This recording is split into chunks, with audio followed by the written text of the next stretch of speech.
7 দিনের টানা ছুটিতে এবার ঈদুল ফিতরে যাত্রীরা আগেভাগেই চলে এসেছেন। খুব একটা ভোগান্তি পোহাতে হয়নি যাত্রীদেরকে। বগুড়ার ঠনঠনিয়া বাস টার্মিনালে আসা এবং যাওয়া যাত্রীদের সংখ্যা খুবই কম। এখান থেকে বিস্তারিত জানিয়েছেন উত্তরাঞ্চলীয় ব্যুরো প্রধান চপল সাহা। ধন্যবাদ। কয়েক বছর আগে আমরা দেখেছি ঈদের কয়েকদিন ধরেই যাত্রীরা আসে। এবছর কিন্তু একটু উল্টো হয়ে গেছে, কারণ টানা 7 দিনের ছুটিতে গতকাল ছিল প্রথম ছুটির দিন, তাই সেই ছুটির দিনেই অধিকাংশ যাত্রীরাই কিন্তু চলে এসেছেন।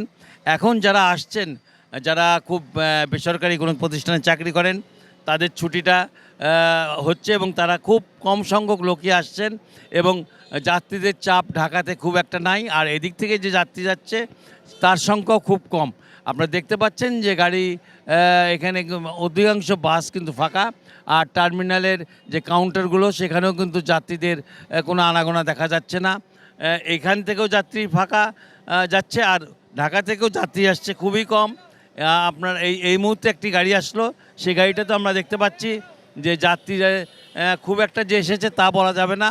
এই যাত্রীদের এখানে কিন্তু প্রচুর ভিড় হওয়ার কথা এই সময়, কিন্তু আসলেই কোনো ভিড় নেই। আর এই যে ভিড় না থাকার মূল কারণ হলো যে টানা কয়েকদিনের ছুটি পড়ায় যাত্রীরা ইতিমধ্যেই চলে এসেছেন। বগুড়ার বাস টার্মিনাল থেকে মোটামুটি এই ছিল আমার কাছে সর্বশেষ।